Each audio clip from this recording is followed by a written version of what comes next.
Welcome to the longest stage in the game. Here's where I have to slightly rescind my praise of the level design, because the architects of EX Downtown seemingly defaulted back to the practice of placing enemies light years apart, as is often seen in the main stages. The amount of enemy pushing here is untenable, with this nonsensical opening segment being the most grievous offense. This regression in design philosophy means that this stage is a chore to research. Simply determining how to optimize everything and committing it all to memory is the bulk of the challenge. The combos, while precise, are at least consistent and don't extensively rely on chance-driven elements or overly specific positioning. Skill jumps are pervasive, however, so you'd best get comfortable with performing them in all manner of situations. One of the main pain points is this 4-strike. It's yet another instance of eliminating brush saws with Crash Bolt to offset the combo timer.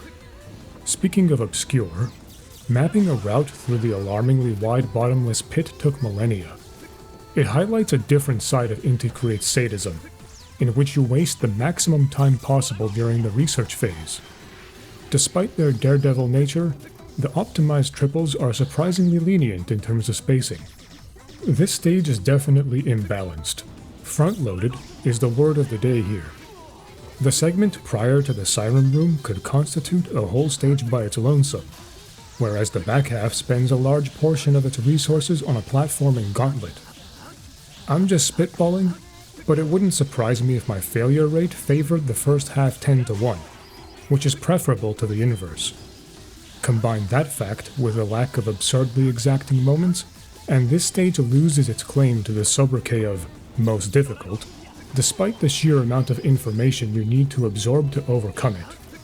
The path above these enemies is blocked by the purple barricades, so barring some other secret passages or iframe tech, a skill jump over the buzzsaw thrower below is non-negotiable.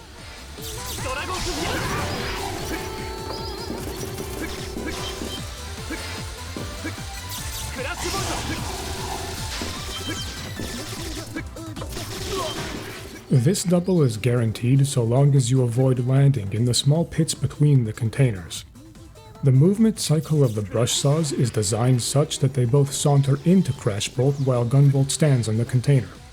For the secret kudos, stand close to the ledge, then press dash, flash, and right simultaneously. Briefly stop moving forward in the middle to let Gunvolt fall slightly before resuming your flight. It's amusing how little substance this Siren Room has. Compared to the horror movie that was EX Babble's Siren Room, this one practically plays itself. I'm not kidding when I say that my initial strategy for this room took less than 5 minutes to piece together, a stark contrast to the several days of planning everything prior demanded. I did spend a bit of additional time refining my ideas to extract a few extra kudos, but it's nothing essential. Up next is somewhat of a rarity for Inti's 2D games, an honest platforming challenge. When it comes to side-scrollers, Inti Create's engines are undoubtedly peerless in the industry. The controls in their games meld with your mind, but a consequence of such unparalleled control is that creating engaging platforming segments that don't involve combat isn't trivial. For my money, they did a solid job with this vertical ascent. Attempting to climb rapidly and minimize waiting on platform cycles presents a genuine threat that can end your run. I lost 2 attempts here unrelated to flooding combos. Using a skill jump to bypass the barrier saves a good chunk of time too. The second outdoor sector is short, but contains 2 noteworthy combos. The first calls for yet another skill jump above a pit to triple tag a needlessly secluded floater protected by a platform.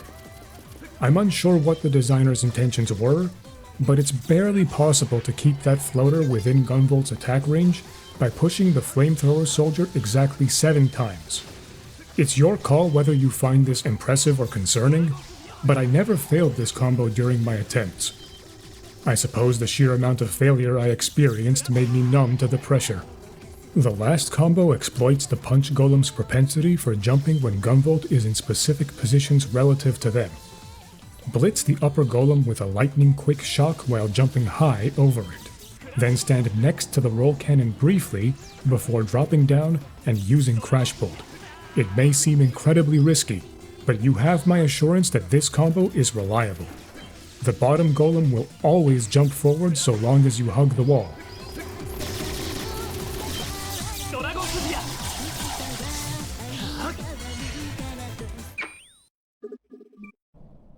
Pardon the pun, but Zonda's fight mirrors the stage perfectly.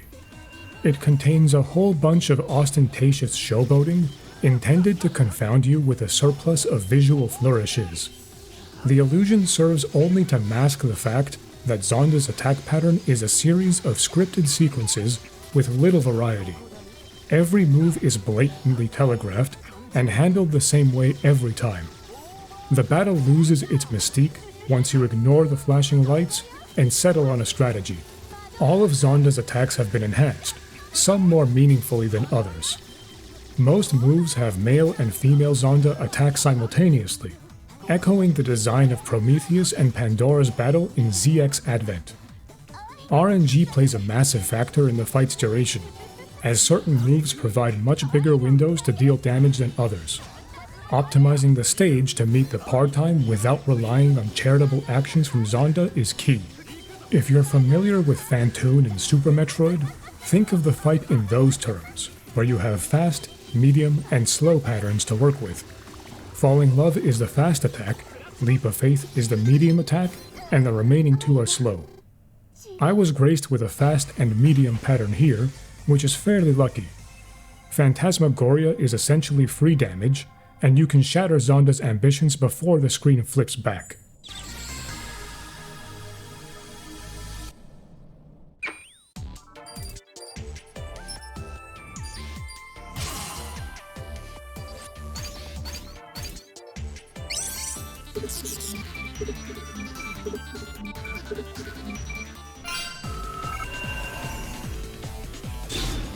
Welcome to Stellar Spark Central. EX Downtown is where the weapon gets to paint its magnum opus. My reliance on Stellar Spark isn't contingent on a specialized gimmick, as is the case in the Mysterious Manor. Rather, no other stage is as suited to its capability for efficiently dispatching foes. The majority of the enemy roster during the first half is either resistant to Hailstorm Blade, or can grant extra kudos via optimal shooting. Due to often consuming mere pixels of weapon energy, I'm at no point forced to dally and recharge. The route feels smooth and natural. It's quite a joy to play. Despite extolling the virtues of the weapon, it has one glaring downside. In GV2, Stellar Spark's greatest failing is just how languorous the satellite is when switching between targets.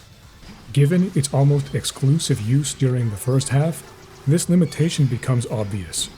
The rapid transfer mechanic from Luminous Avenger X is sorely missed here. Killing enemies prematurely is something you have to consciously avoid. Hailstorm Blade can slice apart buzzsaws, a nifty bit of trivia that simplifies combat beneath the spiked ceiling. Succeeding that is the damn spike tunnel.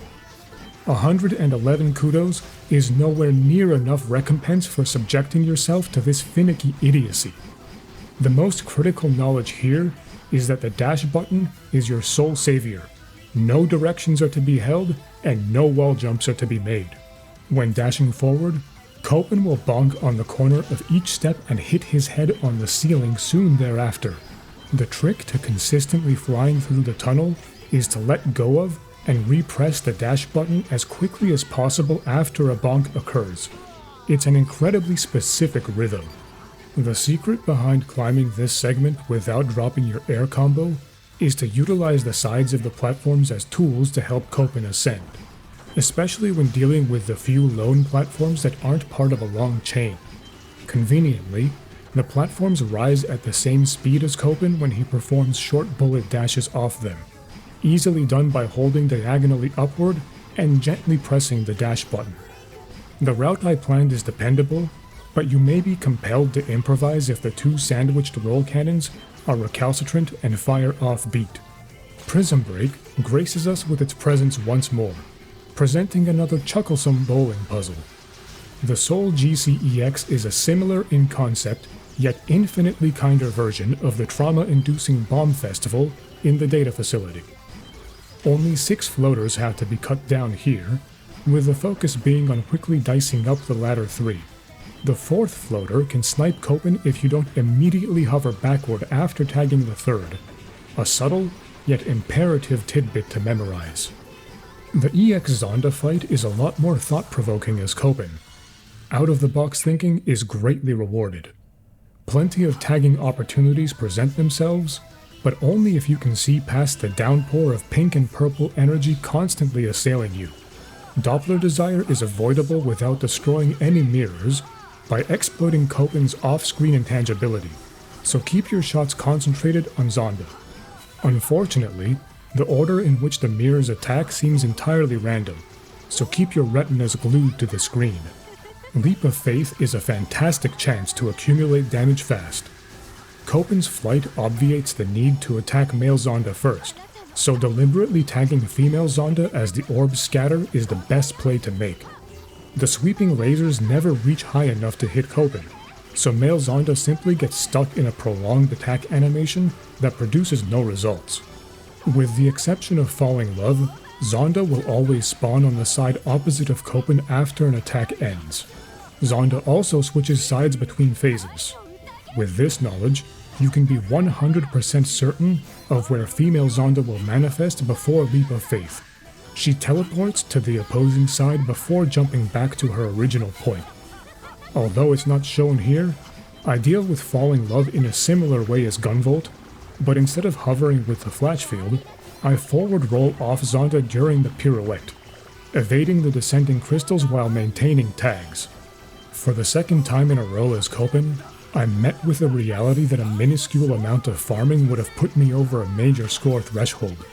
I suppose this serves as even further motivation to eventually replay these stages in the trilogy, which is a disquieting prospect considering how long this project took to complete.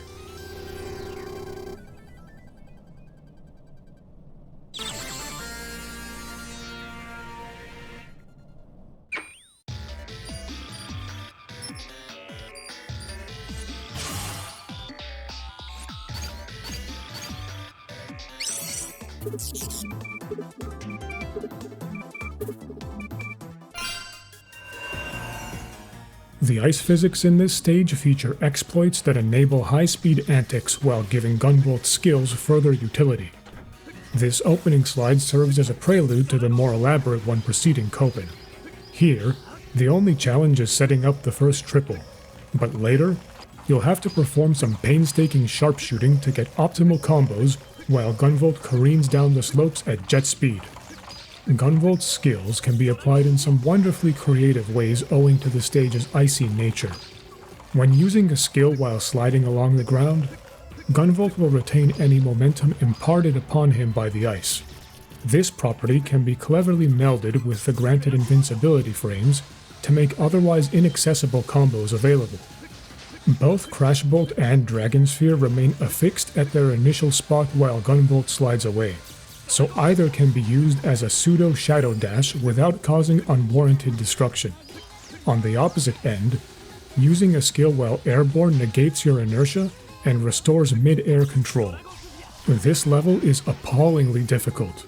In my opinion, it's the closest to EX Prism Highway. Literally everything here is out to get you. Numerous skill jumps, the pugnacious ice physics, enemies placed in the absolute worst of ways, a parade of prickly icicles plastered on every surface, and a not-so-lenient time limit. All of these issues give rise to what can feel like endless misery. By this point, it should be obvious that most of the combos here rocket way past being miniature puzzles and straight into the realm of absurdity. Nowhere is that more evident than on the speedy slopes before the boss. Before crossing through the door, I double back to gather momentum, which is preserved past the door. By jumping, Gunvolt can quickly leap past the flat terrain before the slopes. This skip is crucial. Breaking the hexapile within 25 seconds of entering the final segment bestows a 999 kudos bonus. When targeting the catchers during the slide, Ensure that you make full height jumps. Letting go of the button too early means that you miss shots and lose out on airstrikes. Unlike the chain of enemies in Stratos' stage, some of the catchers here aren't equidistant, which affords players a chance to include airstrikes within the enemy chains. As expected, learning the firing patterns necessary to avoid screwing up the whole run is an enormous grind. The last 2 combos alone took the better part of a week to learn, although I was distracted by Silksong at the time. EX Copen uses the ZX Omega philosophy. With the exception of Doppler Destroyer, all of his moves are the same, but the downtime between attacks is cut drastically. Tagging Copen mandates that you fire at him point blank while the flash field is overlapping him to bypass his prevasion. The fact that he can dash forth without notice presents a major risk, so it's ideal to leap behind Copen while he's firing some rounds himself. Conversely, Copen's gunfire makes it dangerous to hold the flash field for extended periods of time. What you hope to see from the fervent adept hater is a balanced combination of actions that allow you to accumulate sufficient damage, periodically land tags, and find safe openings to recharge EP. If Copen gets an itchy trigger finger, or becomes too dash happy, you can get caught in a cycle of dodging to no effect. I lost one attempt to an absolutely abhorrent pattern, and truthfully, this one isn't much better. I barely scraped by, but this bout could easily have been 15 seconds faster. Doppler Destroyer differs only in that the mirages can now spawn in any order instead of being guaranteed to alternate between sides, something to be mindful of. More importantly, whenever Copen descends from above, it's imperative that you lure him to either side of the central window. His most dangerous move is to bounce forward off the ground. It's easy to get cornered by it, but having Copen lurk next to the window prevents that fate. If he uses a normal ground dash from there, he'll simply move to the opposite side of the window, keeping things in check. Don't forget that Dragon Sphere's iframes can facilitate a potential escape as well.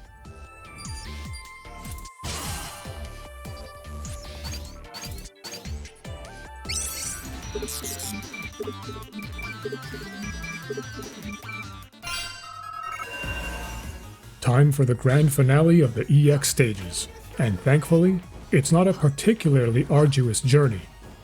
Compared to Gunvolt's Everest climb, Copen gets a walk in the park. There aren't any GCEXs present, and the vast majority of enemies fall to Stellar Spark. Navigating the narrow spike-filled hallway, and the descent that follows, might seem intimidating, but the segment is incredibly quick. It's even less demanding than Viper's stage.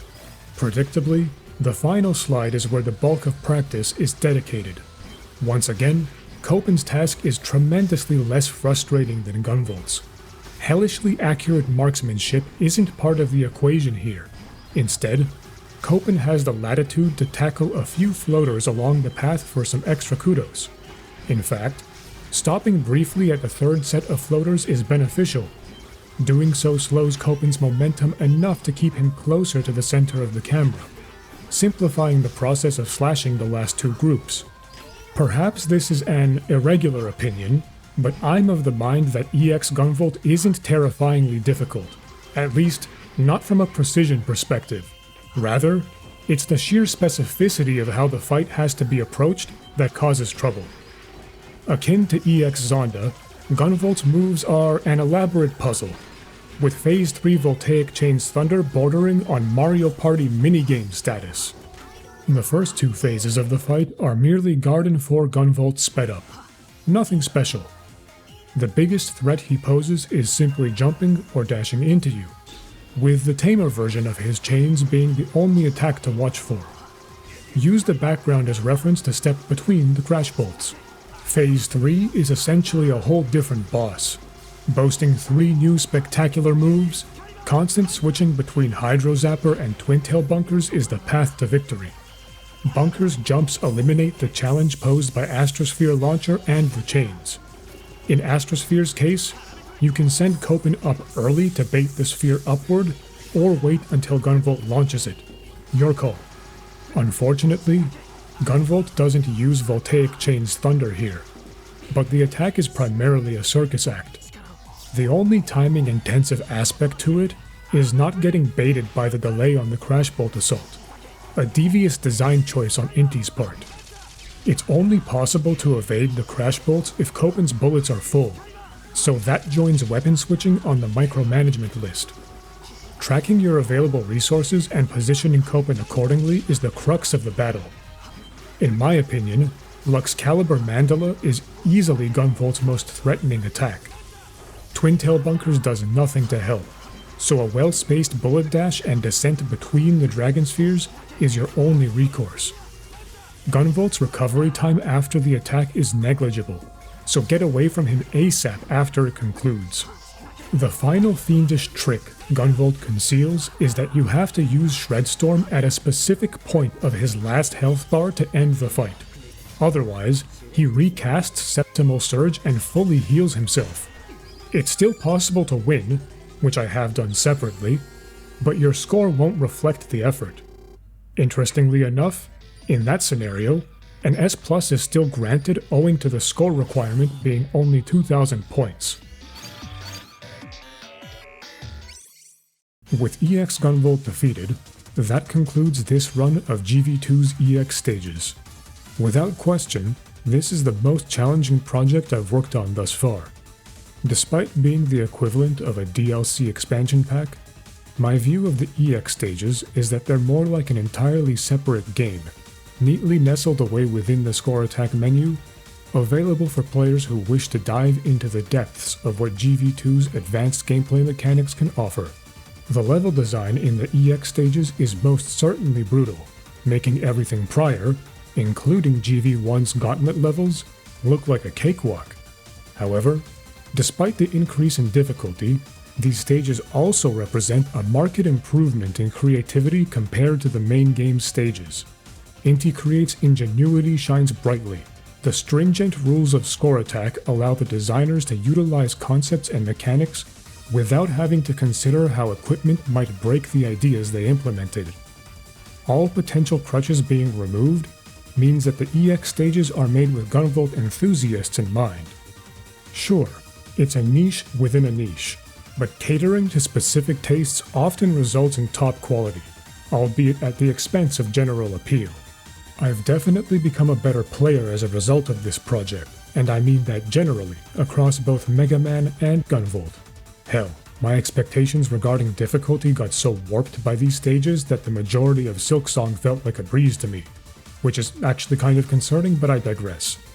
Ideas like gun-only and flash-field-only challenges are now things I can research comfortably, owing to the increase in knowledge and precision that working on this project granted me. Regarding difficulty, here's my ranking of what I believe to be the toughest stages for both characters. From most difficult to least, Gunvolt's order is Prism Highway, Frozen City, Babel, Downtown, Isle of Dreams, Mysterious Manor, Data Facility, and the Sewers. For Copen, I've got the Data Facility, Prism Highway, Downtown, Babel, Mysterious Manor, Frozen City, the Sewers, and the Isle of Dreams. I hope that my gameplay and commentary here were able to provide entertainment and helpful insight. For those of you who have been around since this channel's inception, you'll know that I tend to write rather extensively, so adding commentary to projects like this is a natural extension. The next game up on my list for this type of coverage is Luminous Avenger X, which is Copen's standalone adventure, so I hope you look forward to it. Thank you very much for watching, and take care.